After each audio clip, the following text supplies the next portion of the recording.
In this presentation, we're going to discuss some of the things we must consider when planning for 802.11ac. Now, many of us already have existing networks that are based on 802.11n, and some of us may still have some networks on 802.11bg or 11a. So we'll be talking about some of those issues as well.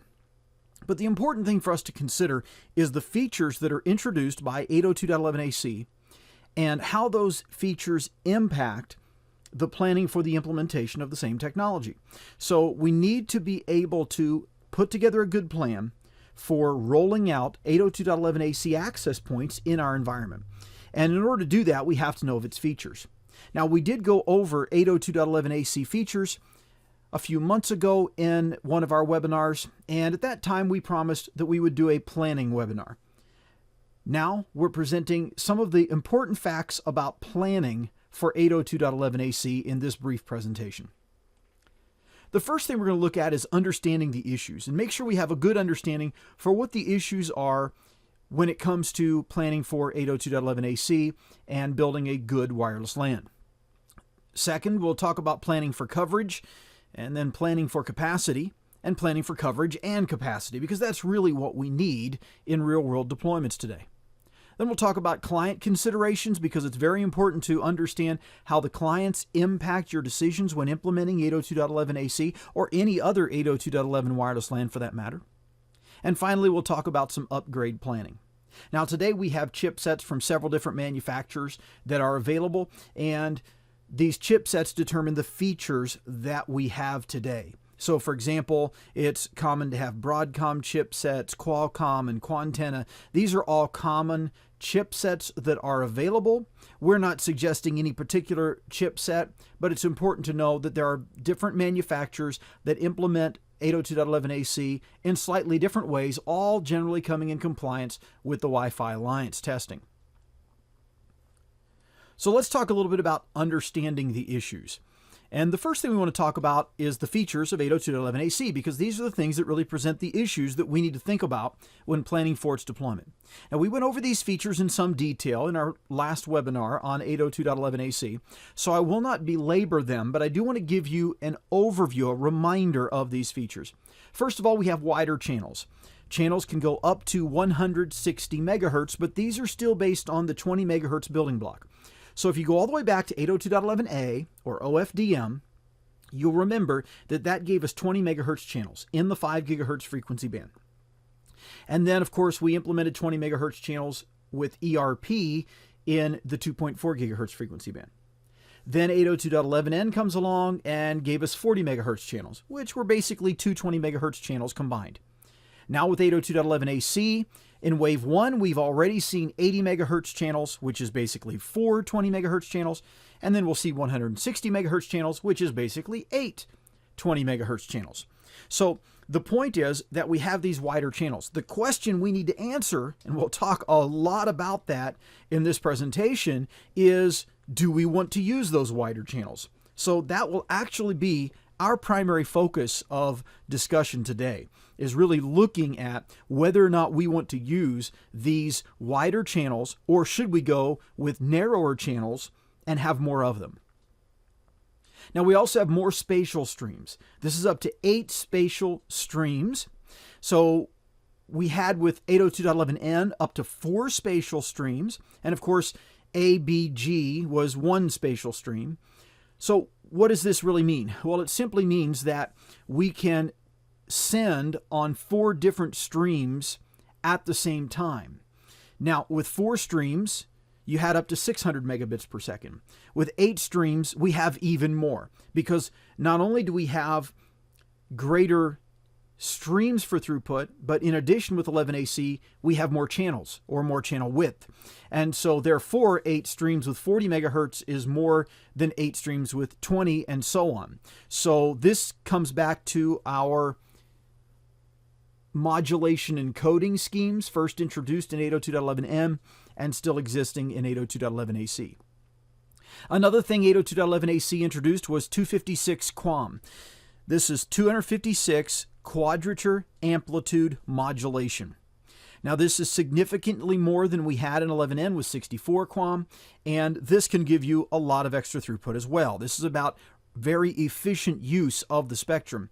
Now the issue though, of course, is that with 256 QAM, you have to be very close to the access point. You have to have a very strong signal to be able to process this signal.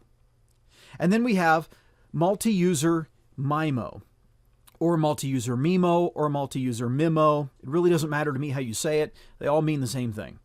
Multi-user MIMO takes advantage of transmit beamforming and allows the access point to target a particular client.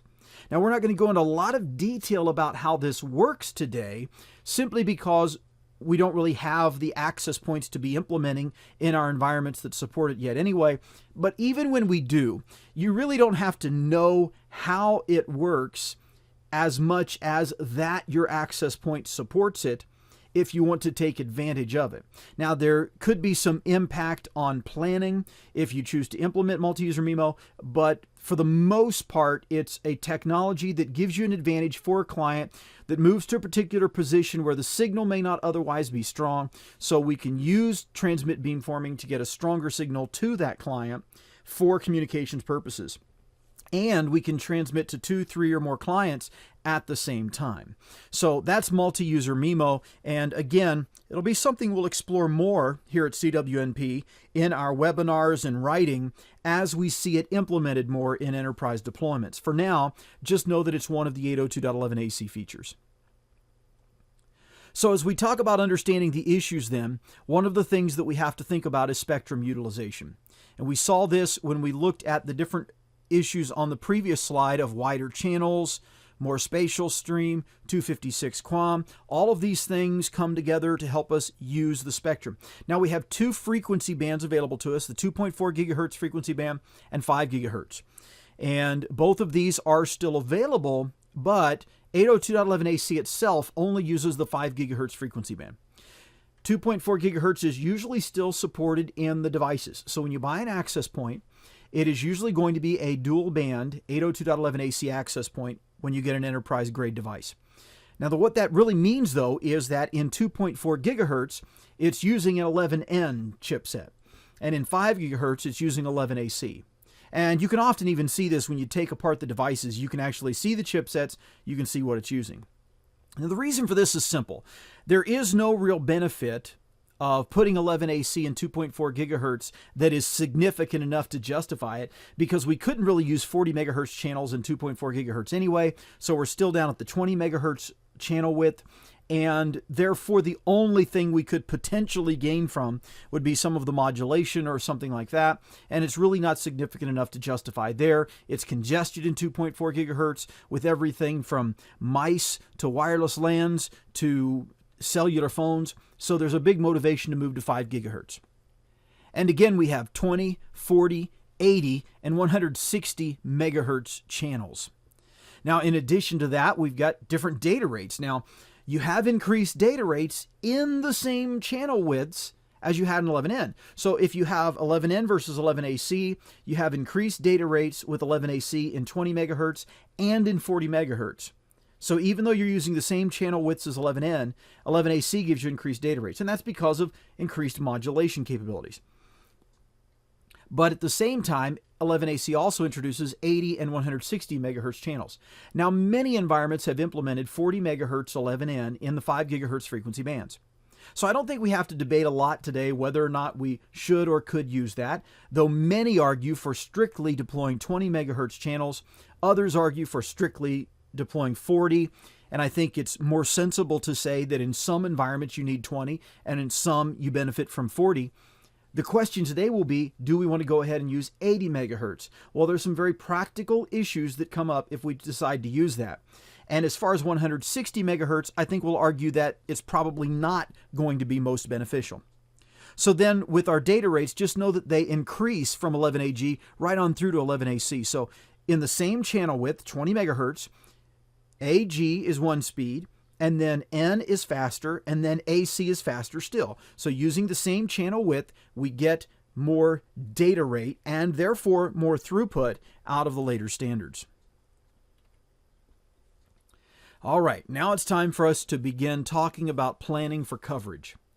And we're actually going to spend the majority of the time in this presentation right here on this slide.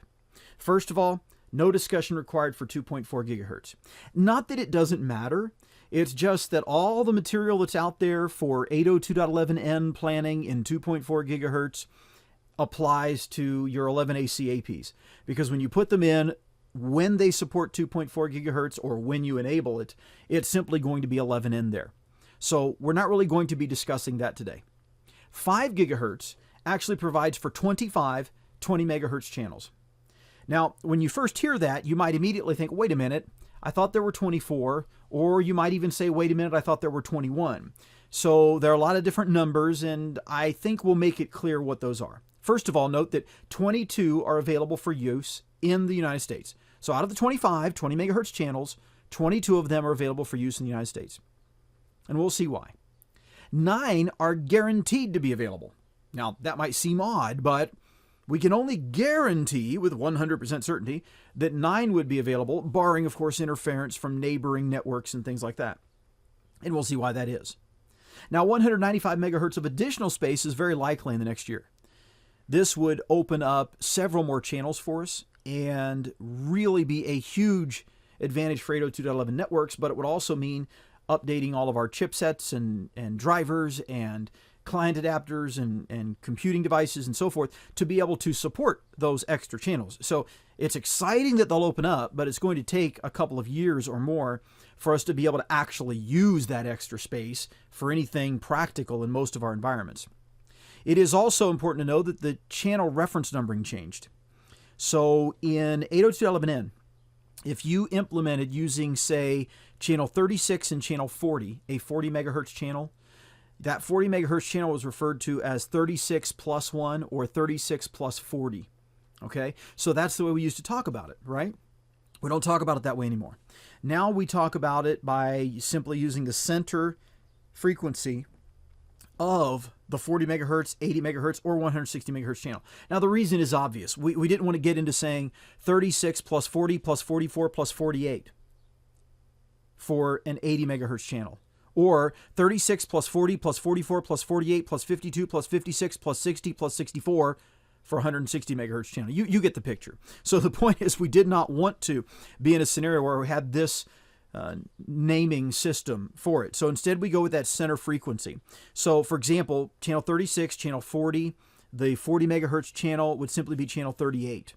Channel 44, channel 48, the 40 megahertz channel would be channel 46. And so it's that center frequency of the 40 megahertz channel in that case. So these are some important facts to keep in mind, but let's talk through this concept. So in 5 gigahertz, we have what are called the uni bands, and these give us the majority of the frequency space that we have available for 802.11 networks. So the first one is Uni 1, and this gives us 4 20 megahertz channels, 36, 40, 44, and 48. And it gives us 2 40 megahertz channels and 1 80 megahertz channel. So right here we can see that we do have several channels available. And in fact, if we stopped right here and we were using 20 megahertz channels, we would already have more than we have in the United States in the 2.4 gigahertz frequency band, where we only have 3 non-overlapping channels. Here we've got 4 non-overlapping channels immediately. So this already gives us a benefit, as we can see. But then we also have Uni 2, which is going to give us 4 more 20 megahertz channels, 52, 56, 60, and 64, 2 more 40 megahertz channels, and 1 more 80 megahertz channel. And so at this point now, we're up to 8 of those 20 megahertz channels. The next chunk is a much larger chunk, and that's the Uni 2E, or Uni 2 Extended. With this, we add an additional 12 channels, or 6 40 megahertz channels, or 3 80 megahertz channels. And then we have Uni 3, which gives us 4 more channels at 20 megahertz, 2 more at 40, and 1 more at 80.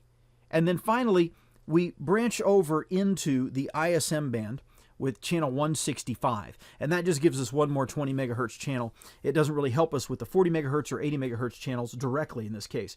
So the point is, what we see is that we have 25 channels. If you count them from left to right, from channel 36 to 165, you see that there are 25 channels. Now, I say there's 25 channels, but only 9 are guaranteed to be available. Why is that? Well, it's because of something that we have called DFS. There are certain channels that are required to use DFS if you use them. And it happens that there are 16 such channels now. So we've got all of Uni 2 and Uni 2E that are DFS specified channels. Now what this means is that when an access point comes online in any of these channels, it must scan for a minute to see if it detects any radar. And if it does, it must move to another channel. And if that next channel happens to be a DFS channel as well, it must scan for a minute and see if it detects radar. And so there is this issue of having to ensure there is no radar in the vicinity in order to be able to use these channels. Now, it's possible that you could have radar that knocks out a couple of the channels, but you could still use the others, and your equipment could dynamically adjust to those other channels. But here's a very important thing to keep in mind. Your client adapters must also support those DFS channels, and some older client adapters just don't support them. So it's not uncommon to see a client adapter that does not support the DFS channels in order to just ensure that it's not using them. Newer adapters, certainly 11AC adapters, tend to support these channels. Now, an important thing is that none of your channel can touch a DFS channel. So it's not just the 20 megahertz channels. We lose the 40 megahertz and the 80 megahertz and even the 160 if we are in that DFS range at all. So therefore, a channel that is 160 megahertz using Uni 1 and Uni 2 must implement DFS. So that's what that tells you. And that means that it would have to scan before it could bring online that full 160 megahertz of bandwidth as an access point. Now, I did not represent the 160 megahertz in this graph at all. And the reason is because you really only have one channel for a very large portion of the world that you can effectively use at this point in time. So I think the 160 megahertz channel is more likely to be used for home use and not in most of our business deployments. Maybe some small businesses that have a single facility with 15 or 20 users in a small space, sure. But I think our enterprise deployments and even medium-sized businesses are probably going to stay away from 160 megahertz channels. So that's the first thing you have is DFS. And by the way, I should point out that channel 144 is now specified in the 802.11ac standard. So if you look through the standard, I believe it's Appendix E in the standard for 802.11ac, you will notice that one of the edits is an addition of channel 144 in the different channel allocation tables. And so that is a new channel that has been added, a 20 megahertz channel. And what that effectively does is give us another 40 megahertz channel within Uni 2 Extended, because we now have that extra 20 megahertz of space to utilize. And so that'll change some numbering, and you'll see some graphs that have all different kinds of numbering. Some people are still using the same frequency ranges, like 5.490 to 5.710, even though they include channel 144 and things like that. So you'll see some different things out there floating around. The most important thing to know for actual planning is the different channel numbers. Of course, for the exam, it's very good to know, if you take any of our exams, once they cover 11AC, what frequencies are actually used by channel 144. And so that is important, that that was an added channel. And therefore, you'll see a lot of documentation out there that says there are 24 channels and 21 of them are available in the US. And now I'm saying there are 25 and 22 are available. Well, that's why channel 144 was actually added. Now, obviously, existing client adapters aren't likely to support channel 144. So that's one of the things I said you've got to consider the clients. Now, why then are we saying 25 and only 22 are available? Well, it's because we have to put a nice stripe right down the middle here and say that due to the implementation of Terminal Doppler Weather Radar, or TDWR, we cannot use channels 120, 124, and 128 in the US. Now, if you do the math on that, that just blocked out some significant things. First of all, we just lost an 80 megahertz channel. So we went from 6 80 megahertz channels down to 5.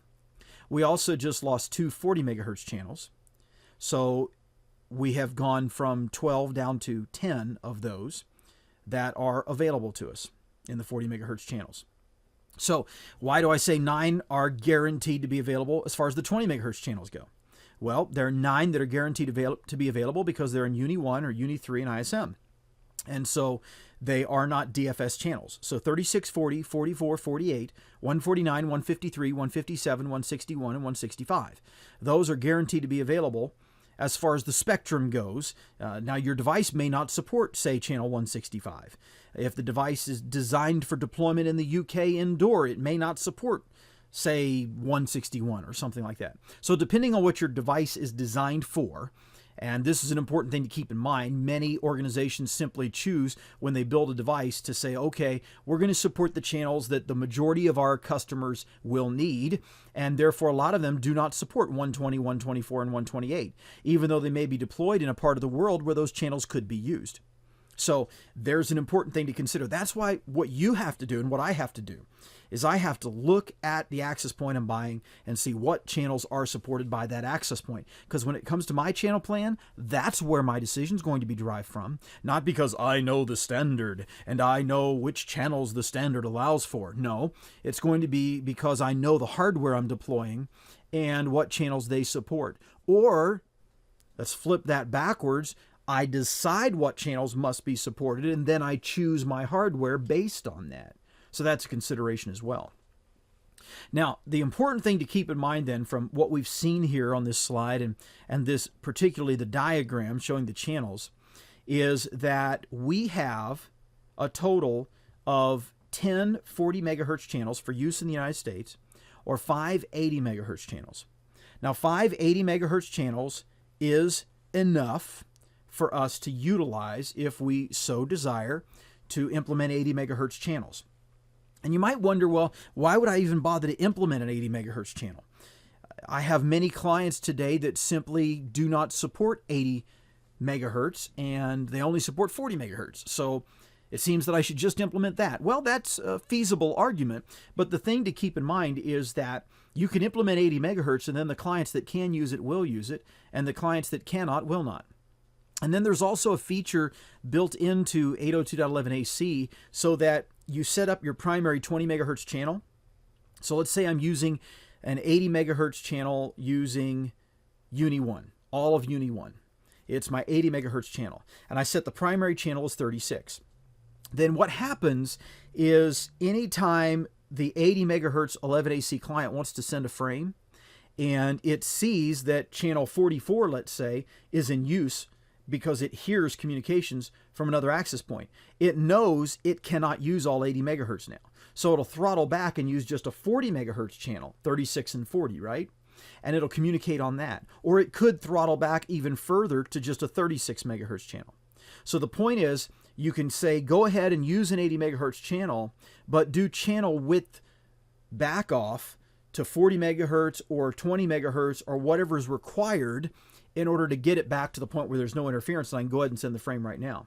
In other words, rather than waiting until I can send the frame at 80 megahertz, I'll go ahead and send the frame at 20 megahertz while someone else is sending another frame on channel 44. Or maybe I'll even send the frame at 40 megahertz while someone else is sending their frame on channel 44, as long as channel 40 is also clear. So this concept of the primary channel and then this staggered approach to saying I can use the widest bandwidth available that the client and the access point support, but then I can also do this channel bandwidth or channel width back off to go back more and more on a frame by frame basis until I get to the channel that's clear and I can send it now. And again, that could be a 20 megahertz channel. It could be 40, 80. It could be that you have a 160 megahertz channel defined and you back off to 80. And then the next step would be to 40 and then the next to 20. The point is that's built into 802.11ac on a frame-by-frame basis.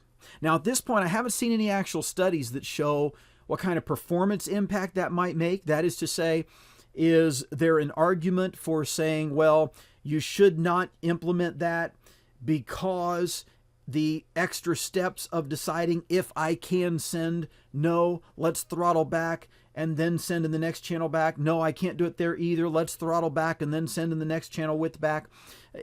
That decision taking time, does that itself hurt throughput? I would think that because without doing that, I would have to wait longer before I would send, that it makes sense to me intuitively to say that it's not a problem. However, one might try to argue that if you use a 40 megahertz channel, there's less of that that's going on, and you can throttle back to 20 megahertz when needed, but you get overall better throughput than if you use an 80 megahertz channel where that throttling back has to happen a lot. So that'll be interesting to see what kind of studies might come out for that. But right now, we are looking at the ability to implement up to 5 80 megahertz channels in the US. Now, realize that that could involve DFS in a lot of locations. And then again, we cannot forget that client adapters must be considered. And I hear people just throw that out a lot. They'll briefly say, and if your client's supported, and act like that's not a big deal. But I think it is a really big deal for existing environments and for BYOD. Now, of course, as we move forward, we'll eventually be able to say, well, the clients support all of these Uni 1, Uni 2, Uni 2 extended, Uni 3 channels. They support all of them. So therefore, we can go ahead and move forward with support for those channels. Another strategy might be to double cover. Now, what I mean by that is if you're using 40 megahertz channels, you may make sure that there's a Uni 1 or Uni 3 40 megahertz channel everywhere, so everyone can see that. But there are also some Uni 2 and Uni 2E channels in those same coverage areas. So there's overlapping of these channels in the same coverage areas. And the issue then is this rejection of a client attempting to connect to try to push them over to one of those other channels if they can. And if the client's still trying to connect a few milliseconds later, we go ahead and let them connect to the Uni 1 or Uni 3 instead of trying to push them over to Uni 2 or Uni 2E. So you might use some strategies like that to deal with these clients that will not support Uni 2 and Uni 2E, but it is something that still has to be considered and thought through in the plan for the implementation of your network. Now, interestingly, we've been talking about planning for coverage, and I couldn't help but talk about some capacity issues in that, because really, here's the way I like to say it: capacity is king, coverage is assumed. It's a very basic thing to say we've got to have coverage. Obviously, you've got to have coverage. No matter where I'm at, I need to be able to connect with my mobile device. So therefore, since we know coverage is a given, capacity becomes a very important factor in our planning. Stated differently, anyone can do coverage. It's not hard to do coverage, just slap in a bunch of access points. You have a hole, plug in another access point. That'll give you coverage. It might not be the coverage you want. You might have a lot of co-channel interference, and that co-channel interference may reduce your capacity, but the point is you've got coverage. Keith Parsons likes to say it this way: coverage is easy. I agree. So coverage is assumed, capacity is king, and that's what we're after. So some considerations related to capacity. One is going to be the applications that users are using. Applications define bandwidth requirements. And so, for example, if people are just browsing the web or checking email, that's one thing. If they're transferring large files, that's another thing. If they're using voice over IP, that's yet another thing. Because capacity has to do with several things. Yes, there's the size of the pipe, you might say. There's also the speed of the communication, so latency can become an issue, particularly for voice over IP when we're doing voice over wireless LAN. And so the type of application itself is going to drive a lot of your decisions when it comes to considerations related to capacity. And then you have the users and clients that you have to consider. And this has to do with how many of them. So how many users and clients are you going to have in a given area? So you may have a conference room that needs to be able to support 35 different people in there with 3 devices each all at the same time. That's obviously a huge factor. And then out on the normal work floor, in the same physical space as that conference area, you may only have to support 10 different users with up to 3 devices at the same time. So as you can see, you're going to have greater density requirements in the conference room than you would out in that normal work area. Then you've got areas where the user client density may be much more sparse because you're in a warehouse or something like that. And coverage becomes very, very important, and then you've got to meet capacity, but it's a little easier because of the types of devices that may be being utilized in that scenario. And again, that's going to vary for every warehouse situation.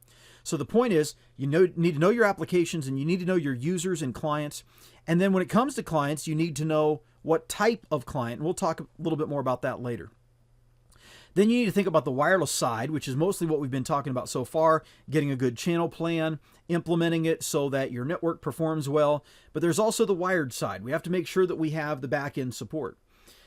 Now, one of the things that you'll hear a lot with 802.11ac is that 802.11ac is a bigger wireless pipe, therefore you need a gigabit Ethernet port on the back of that AP on the wired side. And that's certainly true for a single radio AP. If you have multiple radio APs, you might need multiple gigabit Ethernet ports.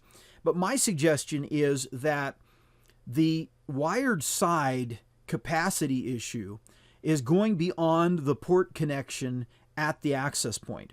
The wired side capacity issue is going to become an issue because of the user's ability to transfer more data through the AP.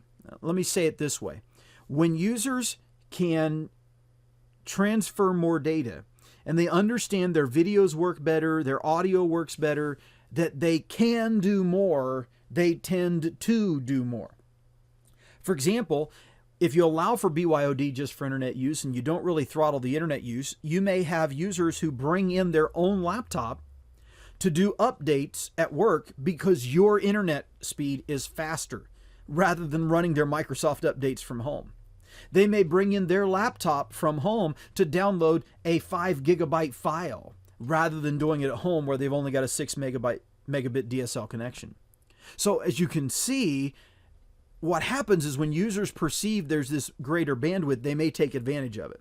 So I think what you'll see is more saturation of that gigabit or multiple gigabit Ethernet ports coming out of the AP going into your switches. And therefore, when you land on that infrastructure, you thought you were good enough having an 8-lane highway. Maybe you need a 16-lane highway. So you might have to evaluate that infrastructure. How loaded is it today? And is it going to be able to handle the extra load from users bringing in all their devices and connecting and using the network? And of course, that's assuming you're going to allow for BYOD. I think most common organizations are, of course, government organizations, things like that, have a little different stance on it in many cases. But even they often will provide public networks.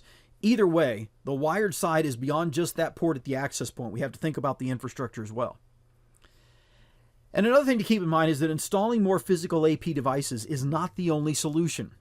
Okay, so when you want more capacity, just installing more AP devices is not the only solution. Part of getting the full capacity is understanding how to pick the right channel width for your environment. So for it's a high density environment, you probably want narrower channel widths, 20 megahertz. For a low density environment, you could go with those 80 megahertz channels. So fewer users, more throughput for each user. More users, less throughput for each user, and more channels spread across the frequency space. More SSID channel affiliations spread across the frequency space so that you have these 20 megahertz chunks being used well rather than 80 megahertz and a lot of it being wasted much of the time because few users actually need all that throughput all the time.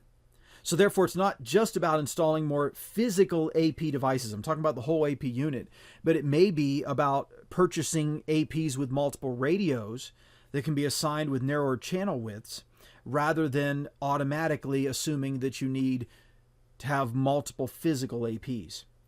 It may also be about upgrading some of your client devices in order to have them support 802.11ac, and that can be part of your plan for capacity as you evolve down the road.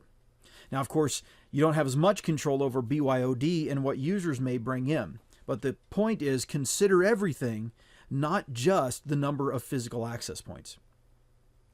So let's bring it together then with planning for coverage and capacity. We must consider channel planning with capacity requirements in mind. So we need to know individual users' throughput requirements, and we need to know aggregate throughput requirements. Both of these play a key role in planning for coverage and capacity. And then the factors that we think about are things like co-channel interference. Co-channel interference simply means that two access points are on the same channel, or let me be more specific and say two wireless devices are on the same channel. And if they're on the same channel, whether they're part of the same BSS or not, they have to clear communications with each other. So in other words, the way they do that is with the carrier sense mechanisms, the contention for access to the medium. And so basically, if an AP or a client tries to communicate, but it hears a frame being communicated on its channel, it cannot. And so it has to wait until the channel is clear, and then it can communicate. And so the word interference is here. It's not so much interference as much as it is just contention taking place. But co-channel interference is an important thing to think about, because we can reduce this greatly with all the channels that we have in the 5 gigahertz frequency band. And it's much easier to reduce with narrower channel widths. So 40 megahertz channel plan, it's going to be a lot easier to implement it and reduce or eliminate co-channel interference for the most part than it is with an 80 megahertz channel plan. Now, certainly with a 160 megahertz channel plan, you're in trouble, because best case scenario in best parts of the world, you've got 2 channels. But with 80 megahertz, you've got 4 or 5 channels that you can use depending on whether DFS blocks out one. And that should give you enough to really reduce co-channel interference to such a minimum level that it's not a significant factor of the capacity of your network. But if you, on the other hand, say, well, I'm going to go with 80 megahertz, I've got some real DFS problems and I've only got 3 channels, now you're going to run into a problem very similar to what we see in the 2.4 gigahertz frequency band all the time. Then there's the user volume in channel. So how many users or devices are there in the channel? Now realize, if you decide one AP is going to cover a physical space and that's all, you're going to find yourself in a scenario where there's only one AP a user can connect to, and that user has a phone in their pocket, they've got a tablet in their hand, and they've got a laptop on their desk. Now, not every user, but that's not at all an uncommon scenario. And before long, they're going to have their glasses and their watches and their hearing aids and everything else that's connected to the access point. So obviously, we need to think about dealing with user volume in channel. And one way to deal with that is to continue supporting 2.4 gigahertz where applicable, to do AP offsetting so that one AP does not end up with all of the connections, but we have multiple APs within our environment scenario. So for example, we might have an AP using channels 36 and 40, and then another AP in the exact same area using channels 52 and 56. And then the next staggered stage, if you will, in our channel plan is an AP using 44 and 48, and another one using 60 and 64. And then the next one is an AP using 149 and 153, and then another using 157 and 161. So we would have really a 4-channel plan, but we're using 2 40 megahertz channels in each physical location. And what that does for us is it gives us the ability to get a nice staggered channel plan, reduce co-channel interference, but within a space have always at least 2 access points for people to connect to. And this is why, as you can see, with high density, we go down even narrower to 20 megahertz channels to make sure that we can accommodate the number of users in channel. Of course, the applications are important, so we need to understand what applications will be used, and then the client types are important. We need to understand, is this a single stream client? Is it a multiple stream client? Is it an 11N 5 gigahertz 40 megahertz client? Is it an 11N 2.4 gigahertz 20 megahertz client? What are these client devices in my environment? If you have an existing wireless LAN and you have a wireless LAN controller, cloud-based management, anything like that, go into your logs and get all the information you can about your clients, because this is going to help you as you move forward with your 11AC. You're going to be able to know what clients you've got. If you don't already know what clients you've got, you're going to need to do some kind of an audit to figure it out. Let's talk about that a little bit more with client considerations. Today, most clients are on 11N, but a few of them are on 11AC and few are on 11BG. Few are still on 11A, with the exception of some enterprise environments that did deploy 11A. Now, tomorrow, most clients will be on 11AC with a few clients on 11N, and I think we'll see clients that are limited at the maximum of A or BG dissipate over the next few years. So the issue then that I want to talk about is DFS and your clients. You need to know your clients. If you don't know your clients, you can't plan well for what it is that you want to do within your environment. So you've got to know your clients. And when you know your clients, you have the ability to determine exactly what you can support in your environment. So clients may not support all of the 5 gigahertz channels. And our focus is there because that's 11AC, right? So they may not support all of the 5 gigahertz channels because many vendors simply decide to disable DFS channels, or they at least did in the past, so that it would be easier to deploy and know the channels are available.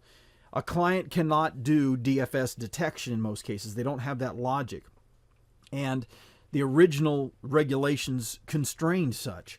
Well, now the FCC has loosened it and said that, well, you can just rely on the AP. So the client adapter can rely on the AP. If an AP is operating on a DFS channel, then the client can assume that there's no radar in the area, that the AP is doing the work. So that is allowed. And therefore, a client can support DFS channels and then only connect to an AP that's using them. So that's an important thing to keep in mind. But you just have to know if your client supports DFS channels or not. So let's talk a little bit about upgrading from 11N and from ABG. First of all, upgrading from 11N, you might consider a couple of phases. Phase 1, you could continue using your 40 megahertz channels. And then phase 2, after you have client support, you could implement 80 megahertz channels. In other words, what I'm saying is implement your 11AC access points with the exact same channel structure you're currently using in 11N. Nothing changes, nothing breaks, everybody keeps working as normal. And if you have no 11AC clients, then this just means your infrastructure is ready. Then in phase 2, when you start to get some clients, you can implement the 80 megahertz channels with the devices that you already have, if you choose to use 80 megahertz channels. Some environments may not use 80 megahertz channels anywhere in the foreseeable future, and we might be on 802.11zz before we ever use an 80 megahertz channel. But if you want to use them, then they can be made available for you. Now, this is just a suggestion. I'm not telling you this is how you have to upgrade. I'm simply letting you know that this is a possible plan for how to upgrade to 11AC with your existing network. But it's important to understand that you're going to want to do it still in blocks, upgrade in blocks. So it might be by floor, it might be by building, it might be by room, but you're going to upgrade in blocks. And then as you upgrade, you want to do testing. So you want to do post-verification testing to verify that you still have the coverage and capacity that is required. From 11ABG, first of all, there's little use of 11A, but it must be considered when it is in place. You're going to replace the APs with the same channel plan. This is a possibility. And if adding more APs, adjust the channel plan after additional APs are installed. So in other words, you can actually implement your 802.11ac using 20 megahertz channels that match 11A. If 11A is what you're using today, when you first implement that, everyone's still going to be able to keep right on functioning. And then you can go ahead and, in some cases, use those channels for 11A as your primary channel. Remember, you've got a 20 megahertz primary channel, and still implement 40 megahertz channels at the same time. So you'd just be staggering out. And then when you get 11AC clients or 11N clients, which you already have, whether you realize it or not, they're there even if it is a strictly 11A network, then those 11N clients could take advantage of the 40 megahertz channel as well. So you can use that same channel structure if there's enough spacing there. Otherwise, you'll need to go through and rethink that channel structure and adjust it. You can also maintain existing BG and overlay AC. In other words, if you have a BG-only network today, which most people have gone to 11N, but there are some that are still running BG. If you have that, what you can do is you can install 11AC APs and disable the 2.4 gigahertz radio. So the BG is being handled by your current APs, and the new APs that you're installing have the 2.4 gigahertz radio disabled. Then you can enable 2.4 gigahertz as the BG devices are removed as you need 11N support in the 2.4 gigahertz frequency band. Or every time you replace a 2.4 gigahertz AP, you immediately bring on the 11AC AP with the enabled 2.4 gigahertz functionality on the same channel. So that's another way to do it. The point is, we're just thinking through what are some different approaches to upgrading from 11N to 11AC, from 11ABG to 11AC. Now keep in mind that all this assumes you know two things. You know your current network, and an audit may be in order. So if you don't know what clients you've got out there, if you don't know how your current network is configured, maybe you inherited it. You're the IT person in charge of this, and the person who built it is gone. So you may have to do an audit. Your capacity requirements today and tomorrow must also be known. Now, let's talk about tools of the trade. Guess what? They're the same tools you've been using for years. You need a spectrum analyzer. In this case, no investment is required technically. Now, why I say technically is that a spectrum analyzer is a spectrum analyzer, right? When 802.11ac devices first came out, I was able to boot them up, use my existing Air Magnet Spectrum XT and MetaGeek spectrum adapters, and look at the actual frequency space, no problem, because it is agnostic to what the signal actually is, right? So technically, there's no new investment required, but really, some spectrum analyzers can integrate with protocol adapters or Wi-Fi adapters and get information from them too, and then aggregate it together. And so if you need that, then you'll need an 11AC adapter to integrate with the spectrum analyzer so that you can actually get all of that data for it. But you can just look at the spectrum using your existing tools of the trade there. As far as a protocol analyzer, a new investment is required. So with 11AC, things are getting more complicated now. And yes, you can go and you can get protocol analyzers such as Air Magnet, OmniPeak. You can look at 11AC using Wireshark with the appropriate adapters and so forth. Yes, you can, but it's only going to be a very short time now until we're really going to realize it's getting difficult to do it from the client side. And so this is why most of your protocol analysis software vendors are supporting pulling down protocol captures from the access points. Because as we get into especially phase 2 with multi-user MIMO and things like that, if we want to capture what the spectrum looks like, we're going to have to rely on the access point to tell us what it's seeing. And as far as protocol captures, we're going to have to rely on the access point to tell us what it's seeing there especially. So with protocol analyzers, it's going to become more centric over time, and therefore most of your APs already today at the enterprise grade are implementing protocol analysis into them. And then site survey software, a new investment is going to be required. You'll need to have the client adapters or devices that you plan to use, and you'll need software that supports doing 802.11ac site surveys like Air Magnet Survey Pro, Ekahau Site Survey, and so on.